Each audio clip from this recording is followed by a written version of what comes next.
9वें अध्याय का 13वां श्लोक। अध्याय 9, श्लोक नंबर 13। श्लोक है,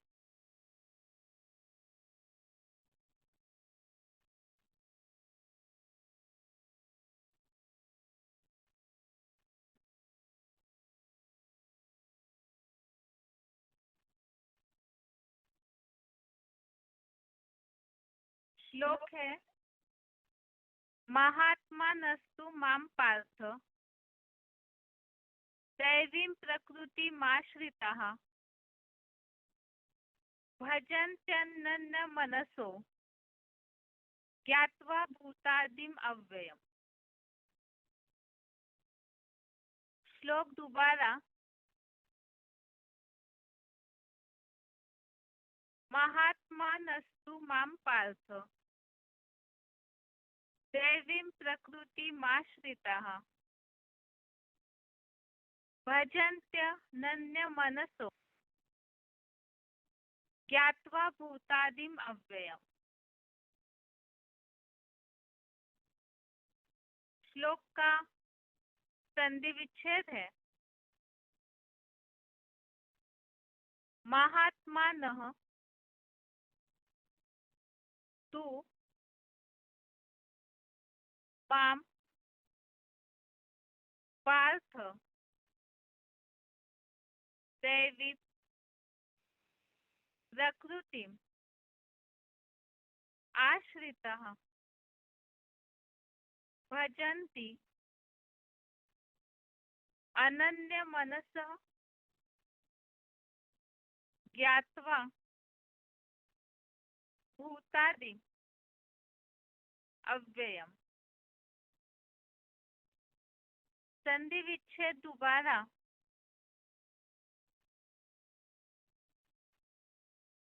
महात्मानः तु मां पार्थ दैवीं प्रकृति आश्रिताः भजन्ति अनन्यमनसः ज्ञात्वा भूतादिम अव्ययम्।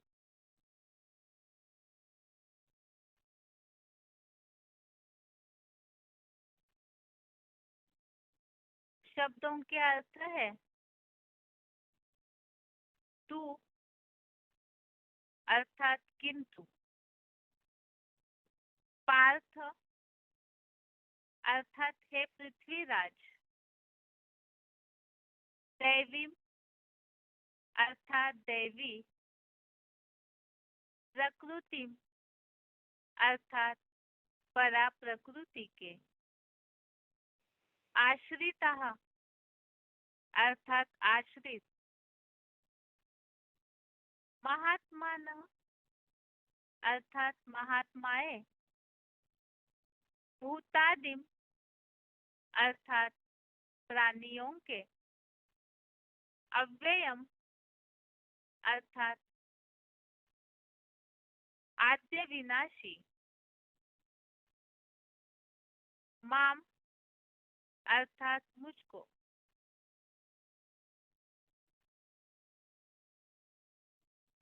ज्ञात्वा अर्थात पहचान कर, अनन्य मनसो अर्थात अव्यभिचारी मन से, भजंती अर्थात याद करते हैं।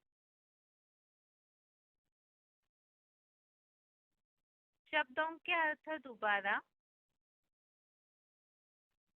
तू अर्थात किंतु, पार्थ अर्थात हे पृथ्वीराज, दैवी अर्थात दैवी, प्रकृति अर्थात परा प्रकृति के, आश्रिताः अर्थात आश्रित,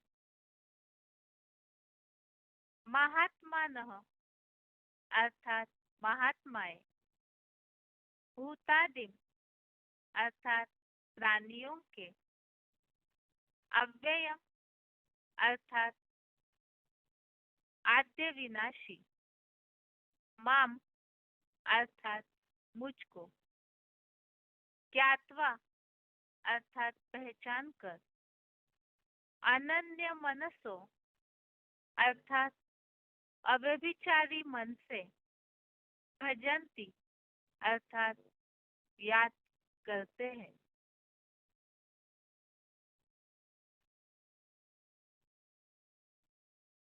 श्लोक का अर्थ है, किंतु हे पृथ्वीराज, दैवी परा प्रकृति के आश्रित महात्माएं प्राणियों के आद्य विनाशी मुझको पहचान कर अव्यभिचारी मन से याद करते हैं। यहाँ श्लोकों में जो हम टॉपिक देख रहे हैं, पहले श्लोकों में जो उल्लेख देखा भगवान का तिरस्कार करने वाले आसुरी प्रकृति वालों की निंदा, तो जो साकार में आया हुआ भगवान है, जो अपने प्रकृति को अधीन करके आत्मशक्ति से दिव्य जन्म लेते हैं, तो ऐसे साकार शरीर का जो परम पिता ने आधार लिया है, उसको न पहचानने वालों को मूर्ख बताया है। और साथ में ही ऐसे जो परम पिता को साकार में आने के बाद नहीं पहचानते, ऐसे राक्षसी आसुरी स्वभाव वाले जो है वो व्यर्थ कर्म करते हैं, व्यर्थ ज्ञान वाले। और आज के श्लोक में बताया कि जो ऐसे महात्माएं हैं जो इस दैवी परा प्रकृति के आश्रित अर्थात सहारा लेते हैं उस साकार में आए हुए भगवान का, तो वो महात्माएं प्राणियों के आद्य विनाशी मुझको अर्थात जो इस सृष्टि पर सदैव कायम है, ऐसे परमपिता के उस साकार तनधारी को पहचान कर अव्यभिचारी मन से याद करते हैं। श्लोक का क्लैरिफिकेशन सहित अर्थ है, किंतु हे पृथ्वीराज, दैवी परा प्रकृति के आश्रित उत्तुंग कैलाशवासी रुद्रगण रूप महात्माएं प्राणियों के आद्य विनाशी मुझ शिव बाबा को अच्छी तरह पुरुषोत्तम संगम में पहचान कर अव्यभिचारी मन से निश्चिंत होकर याद करते हैं। तो श्लोक में जो भगवान को पहचानने वाले दैवी प्रकृति वालों के भगवत भजन का प्रकार, ऐसे जो इसी टॉपिक में और एक हेडिंग दिया हुआ है, तो जो ऐसे दैवी परा प्रकृति के आश्रित अर्थात साकार का सहारा लेते हैं, वो उत्तुंग कैलाशवासी रुद्रगण रूप महात्माएं उस शिव बाबा को जो इस सृष्टि पर आद्य विनाशी अर्थात सदैव कायम है, अक्षर है, तो उस शिव बाबा को पहचान कर जिस समय परम पिता इस साकार सृष्टि पर आते हैं पुरुषोत्तम संगम युग में, तो उस समय में पहचान कर अव्यभिचारी मन से निश्चिंत होकर याद करते हैं। और इसी संबंधित इसी अध्याय में आगे और एक श्लोक है, 9वें अध्याय का 24वां, अध्याय 9 का श्लोक नंबर 24। इसमें इस बात का उल्लेख है, ऐसे जो अधूरे ब्रह्मावत्स है, मुझ साधारण आदम तनधारी शिव बाबा को वास्तविक रूप से नहीं पहचान पाते, तो वो पतित ही हो जाते हैं। तो जो नहीं पहचानते वो पतित हो जाते और जो पहचानते हैं वो निश्चिंत होकर के याद करते हैं। ये श्लोक का अर्थ है, उच्चारण सुनते हैं, उसके बाद यहाँ जो श्लोक में उल्लेख है ये उत्तुंग कैलाशवासी रुद्रगण रूप महात्मा है। अर्थात क्या? प्राणियों के आद्य विनाशी शिव बाबा अर्थात क्या? और अव्यभिचारी मन से निश्चिंत होकर याद करना अर्थात क्या? इसका मुरलियों में आया हुआ उल्लेख पॉइंट्स के साथ सुनते हैं। आगे है उच्चारण।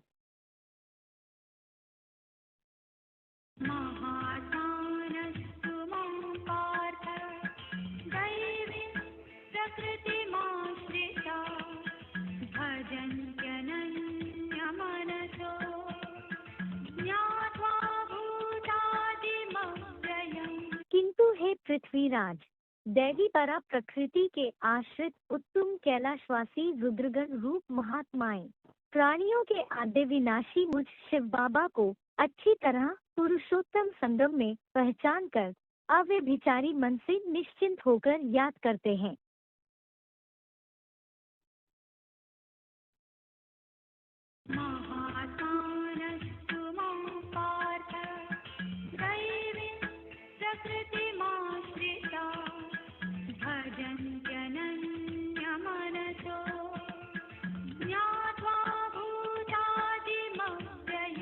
किंतु हे पृथ्वीराज, दैवी परा प्रकृति के आश्रित उत्तम कैलाशवासी रुद्रगण रूप महात्माएं प्राणियों के आद्य विनाशी मुझ शिव बाबा को अच्छी तरह पुरुषोत्तम संगम में पहचान कर अव्यभिचारी मन से निश्चिंत होकर याद करते हैं।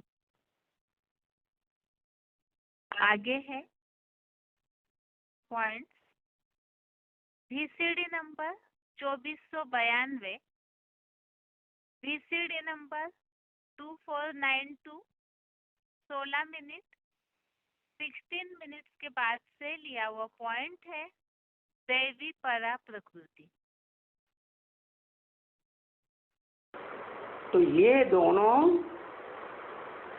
प्रकृति अपरा और परा प्रकृति, आत्मभाव वाली और देह भाव वाली कौन हुई? अर्जुन की आत्मा है परा प्रकृति, परे से परे स्टेज को धारण करने वाली प्रकृति है, और जो शरीर है वो देह भाव वाला है। आगे है VCD number 3737, VCD number 3737 24 minute 24 minutes के बाद से लिया हुआ पॉइंट है उत्तुंग कैलाशवासी रुद्रगण रूप महात्माएं। भारतवासियों में भी जो तुम बच्चे बहुत ऊंचे से ऊंची आत्मिक स्टेज में रहने वाले, जिनके लिए भक्ति मार्ग में कह दिया है कैलाश पर्वत पर वास करते थे, कौन? रुद्रगण है। आगे है VCD number 2300, VCD number 2300 58 minute 58 minutes के बाद से लिया हुआ पॉइंट है प्राणियों के आद्य विनाशी शिव बाबा। इस सृष्टि पर सदा कायम कोई चीज है नहीं, सदा कायम एक शिव बाबा ही है।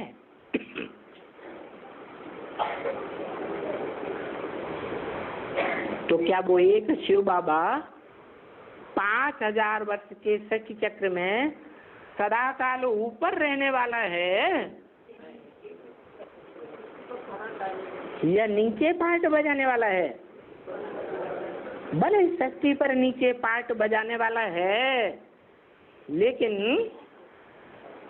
ऊपर है, मनुष्य सृष्टि के ऊपर है या नीचे है? आदि में मनुष्य सृष्टि के मध्य में भी और अंत में भी एकदम सतयुग के आदि में नरसो नारायण विष्णु रूप परम पद, मध्य में है राजा विक्रमादित्य। नहीं, द्वापर में राजाएं तो भिखारी होते हैं क्या, इसलिए निर्विकारी समझे जाने वाले ब्राह्मणों को मंत्री रखते हैं। तो कोई राजा विक्रमादित्य का भी गुरु था जिसने बताया कि इस तरह सोमनाथ मंदिर यादगार बनाओ। तो राजा विक्रमादित्य को चलाने वाला कौन हुआ है? कौन ऊंचा हुआ, कौन नीचे हुआ? समझाने वाला ऊंचा हुआ। तो देखो, ऊपर में एक ही है ना इस सृष्टि में, जो मनुष्य सृष्टि का बीज रूप बाप कहा जाता है, जो गीता में लिखा है क्या कि ये मनुष्य सृष्टि रूपी वृक्ष है, उल्टा लटका हुआ है, इसमें बीज ऊपर है और सब शाखाएं, पत्ते, फल फूल, टहनियां नीचे हैं। तो ऊपर में एक ही है ना, कहाँ? परमधाम में या इस सृष्टि में? इस सृष्टि में सबका एक ही बाप ठहरा। मन सबका माने किसका है? मनुष्य आत्माओं का, मनुष्यों का एक ही बाप ठहरा।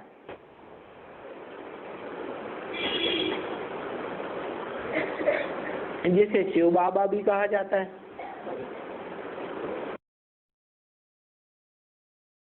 आगे है BCD number 2550, BCD number 2550, 51 minute 51 minutes के बाद से लिया हुआ पॉइंट है। दैवी परा प्रकृति के आश्रित उत्तुंग कैलाशवासी रुद्रगण शिव बाबा को अच्छी तरह पहचान कर याद करते हैं।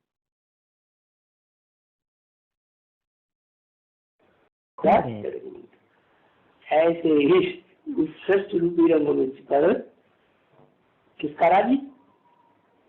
हाँ, जो एक आत्मा, ये बोला भाग्यशाली रथ। कैसा रथ?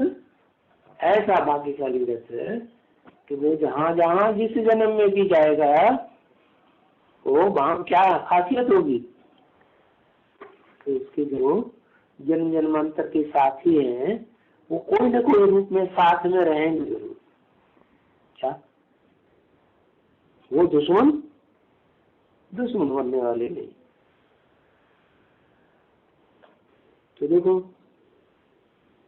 भक्ति मार्ग में क्या दिखाते हैं? भक्ति मार्ग में इसकी यादगार कोई है? अरे कैलाश के वासी, उसके साथ कौन रहते हैं? रुद्रगण है, रुद्रगण रहते हैं ना। प्रेत, क्या प्रेत भी रहते हैं कि नहीं? हाँ, वो भी रहते हैं। तो ऐसे नहीं है क्या कि परम धाम में जाके जब बैठे, जिसे हम क्या कहें, पक्का 100% परम धाम, वो कब बनता है? जब कल्पांत होता है, 4 युगों का अंत होता है, महाविनाश होता है, तो इस सृष्टि पर महाविनाश के बाद हम सब आत्माएं बिंदु बिंदु क्या जो बाप के बच्चे हैं स्पेशल, वो बाप का जो घर बनाया शिव बाप ने आकर क्या नाम दिया, परम ब्रह्म, वहीं जाकर के बैठे।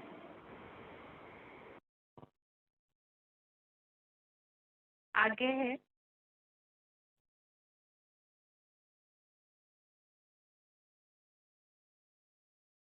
BCD number 2798, BCD number 2798, 23 minute 23 minutes के बाद से लिया हुआ पॉइंट है।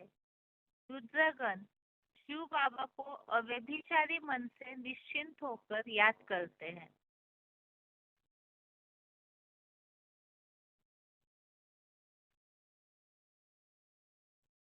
रुद्रगण क्या, तो ये बाप के डायरेक्ट बच्चे हुए ना।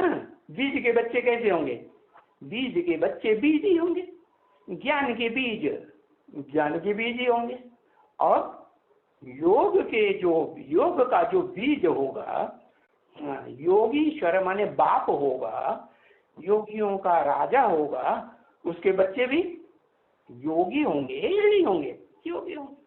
तो ऐसे जो जन्म जन्मांतर के ज्ञानी और योगी बच्चे हैं, उन बीज रूप आत्माओं में वो पावर पुरुषोत्तम संगम युग में भर जाती है, और अपने लिए सिर्फ अपने स्वार्थ के लिए, अपने जन्म जन्मांतर के रथ के लिए, शरीर रूपी रथ के लिए, या बीज है तो बीज से पैदाइश होती है।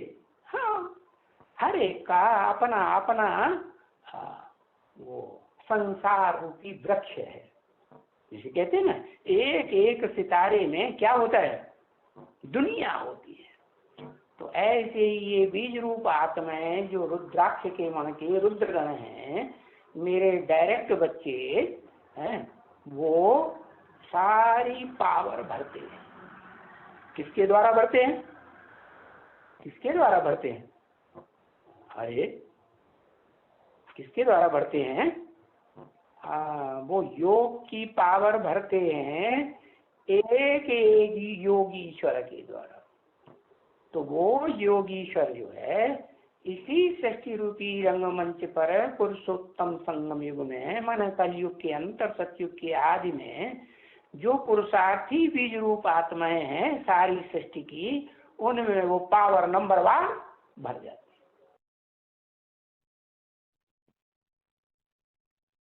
इस तरह से इस श्लोक संबंधित पॉइंट्स हमने समझे हैं कि जो दैवी परा प्रकृति अर्थात जो साकार है, उनकी आत्मा जो परे से परे स्टेज में रहने वाली है,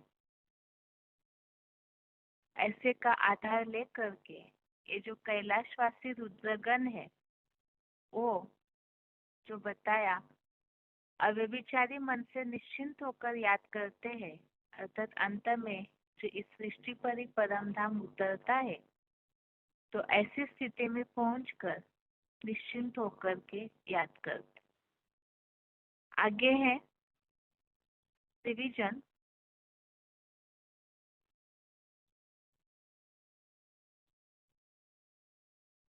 पिछले क्लास में तीसरा अध्याय पूरा हो चुका है और आज से रिवीजन के लिए दूसरा अध्याय शुरू हो रहा है। तो रिवीजन के लिए आज के श्लोक नंबर है दूसरे अध्याय का पहले श्लोक से चौथे श्लोक तक, अध्याय 2 श्लोक नंबर 1 से श्लोक नंबर 4 तक, और 9वें अध्याय का 13वां अध्याय 9 का श्लोक नंबर 13। दूसरे अध्याय का नाम है सांख्य योग,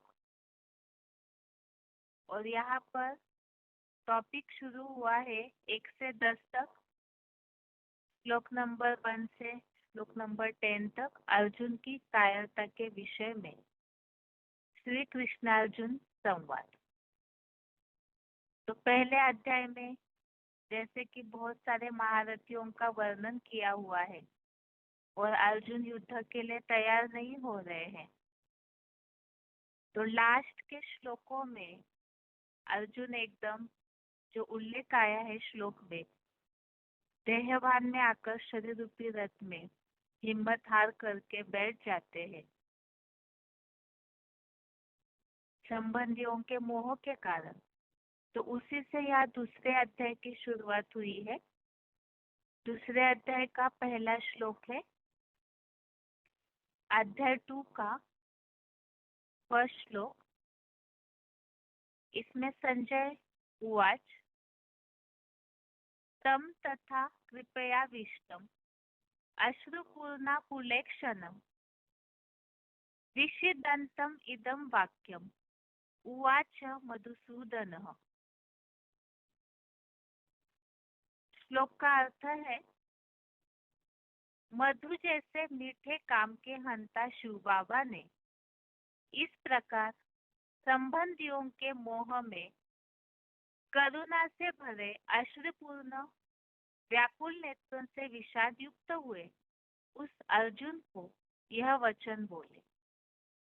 तो अर्जुन जो संबंधियों के मोह में आकर के हिम्मत हार करके बैठे हुए हैं, और यहाँ जैसे हमने पहला अध्याय समझते समय ये बात समझी थी, अर्जुन ये तो एक मानव जाति का एक प्रतिनिधि दिखाया हुआ है। तो जो भी नंबरवार इस कर्म युद्ध में, जीवन के युद्ध में चल रहे हैं, विशेषकर यहाँ ज्ञान अर्जन करने वाले अर्जुन, उनके लिए यह बात है कि पुरुषार्थी जीवन में मोह के कारण, कोई ना कोई स्थिति परिस्थितियों के कारण जब अवस्था अप एंड डाउन होती है, तो ऐसी देहभान के कारण रोने की स्टेज आती है। अव्यक्तवाणियों में, मुरलियों में तो रोना ये भी देहभान की निशानी है बताया। तो ऐसे अश्रुपूर्ण व्याकुल नेत्रों से विषाद युक्त अर्थात जो दुखी है, ऐसे दुखी अर्जुन को यह वचन बोले। आगे का श्लोक है दूसरे अध्याय का दूसरा श्लोक नंबर 2। भगवान उवाच कुतस्वा कश्मलमिदं विषमे समुपस्थितम् अनार्यजुष्टं स्वर्ग्यम् अकीर्तिम करम अर्जुन।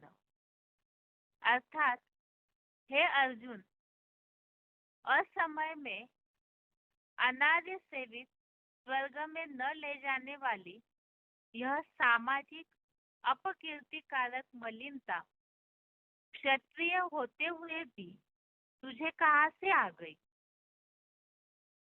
तो यहाँ युद्ध भूमि में खड़े हैं और ऐसे समय में, असमय अर्थात अचानक ही, ये अनार्य सेवित,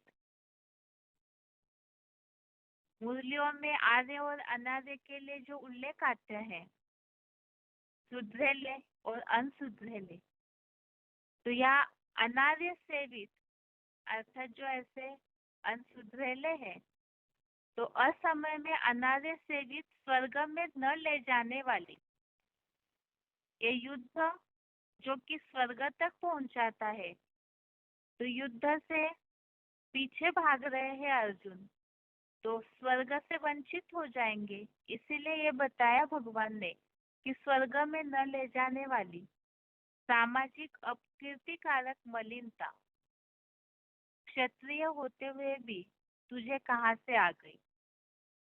अर्थात जिससे कि अपकीर्ति हो, अर्थात ग्लानि हो, अब युद्ध से पीछे हट गए, अर्थात पुरुषार्थ करते करते पुरुषार्थ छोड़ करके बैठ गए, तो अपकीर्ति अर्थात ग्लानि तो होगी ही।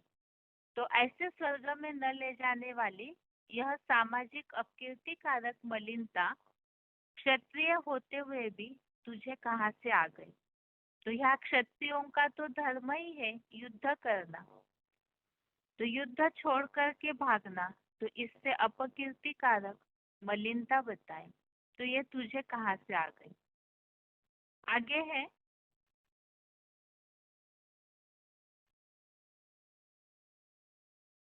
दूसरे अध्याय का तीसरा श्लोक, श्लोक नंबर 3 है। क्लैब्यम मास्मगमः पार्थ नैतत्त्वय उपपद्यते शूद्रं हृदय दौर्बल्यम त्यक्तोत्तिष्ठ परंतप। अर्थात हे पृथ्वीराज, नपुंसक मत बनो, ये तुम्हारे कुल में प्रशंसा के योग्य नहीं। हे शत्रुतापी, शूद्र हृदय की आकस्मिक दुर्बलता छोड़कर उठो। तो यहाँ ये बात बताई है, नपुंसक बनना अर्थात बिल्कुल ही जैसे क्षत्रिय होते हुए भी युद्ध से पीछे हट रहे हैं, तो ये एक कायरता की निशानी हो गई। तो इससे जो क्षत्रिय कुल है उसकी ग्लानि हो जाएगी। तो इसीलिए बताया कि कुल में प्रशंसा के योग्य नहीं है, इसीलिए इस शुद्ध हृदय की आकस्मिक दुर्बलता को छोड़कर उठो। तो वास्तव में मन में जो नेगेटिव संकल्प चलते हैं, इस कर्म युद्ध से पीछे हटते हैं, पुरुषार्थ छोड़ करके बैठ जाते हैं। तो इसीलिए यहाँ बताया कि शुद्ध हृदय की आकस्मिक दुर्बलता छोड़ कर उठो, अर्थात पुरुषार्थ में उठ खड़े होना या उमंग उत्साह लाना। अब भगवान के कहने पर अर्जुन ने फिर अपनी बात बोली। चौथा श्लोक है दूसरे अध्याय का, श्लोक नंबर 4। अर्जुन उवाच कथम भीष्मम् अहम संख्ये द्रोणं च मधुसूदन इषुभिः प्रतियोत्स्यामि पूजार्हा परिसूदन। अर्थात हे मधु जैसे मिठास भरे काम के हंता, भीष्म जैसे बाबाओं और महान प्राचार्य द्रोण के प्रति धर्म युद्ध में मैं ज्ञान बाणों से कटाक्ष पूर्वक अपमान से कैसे युद्ध करूंगा। हे कामारी मर्दन, वे मुझे बचपन से ही बहुत प्यार देते आ रहे हैं, सम्माननीय और पूजनीय है।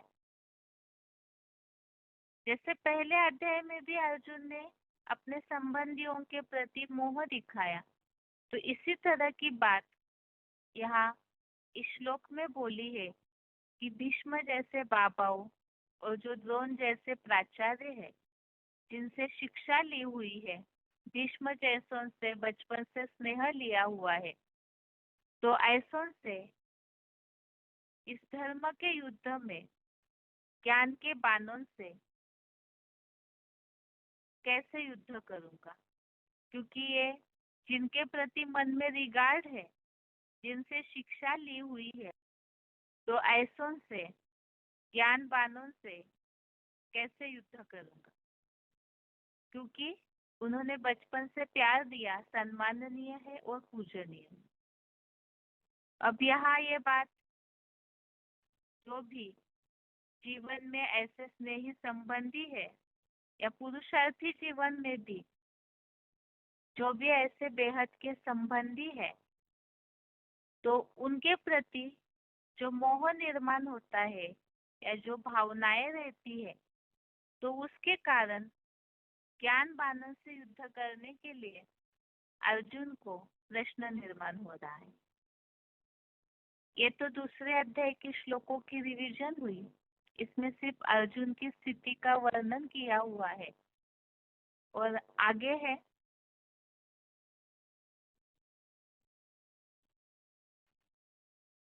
आज का श्लोक है 9वें अध्याय का 13वां, अध्याय 9 का श्लोक नंबर 13 है। महात्मा नस्तु माम पार्थ दैवीं प्रकृतिमाश्रिताः भजन्ते अनन्य मनसो ज्ञात्वा भूतादिम अव्ययम्। अर्थात किंतु हे पृथ्वीराज, दैवी परा प्रकृति के आश्रित उत्तुंग कैलाशवासी रुद्रगण रूप महात्माएं प्राणियों के आद्य विनाशी मुझ शिव बाबा को अच्छी तरह पुरुषोत्तम संगम में पहचान कर अव्यभिचारी मन से निश्चिंत होकर याद करते हैं। तो यहाँ पर जो भगवान को पहचानने वाले हैं उनके लक्षण या उनकी महिमा बताई है कि जो दैवी परा प्रकृति अर्थात जिस साकार तन का परमपिता आधार लेते हैं तो उनकी आत्मा ऐसे परे से परे स्टेज को धारण करती है और उस साकार का जो आधार लेते हैं, जो परमपिता शिव का साकार माध्यम बन जाता है, तो उनका आधार लेने वाले, उनके आश्रित रहने वाले, जिनके लिए शास्त्रों में कहा हुआ है कि महादेव के आसपास जो रुद्रगण रहते हैं, तो ऐसे उत्तुंग कैलाशवासी जो रुद्रगण महात्माएं हैं, तो वो उस शिव बाबा को जो इस सृष्टि पर सदा कायम है, ऐसे शिव बाबा को पहचान कर अव्यभिचारी मन से निश्चिंत होकर याद करते हैं। और इसमें जो रेफरेंस श्लोक हमने देखा 9वें अध्याय का ये 24वां श्लोक, इसमें इस बात का उल्लेख आया है कि जो साधारण तन में आए हुए शिव बाबा के वास्तविक रूप को नहीं पहचानते हैं वो फिर पतित हो जाते हैं। तो जिन्होंने पहचाना वो तो निश्चिंत होकर याद करते हैं। यह है श्लोकों की रिवीजन। और श्लोक नंबर एक बार फिर से, दूसरे अध्याय का पहले से चौथे श्लोक तक, अध्याय 2 का श्लोक नंबर 1 से श्लोक नंबर 4 तक, और 9वें अध्याय का 13वां, अध्याय 9 का श्लोक नंबर 13। इस तरह से ये श्लोकों की रिवीजन पूरी हुई। आज के लिए गीता क्लास यहाँ तक ही। ओम शांति।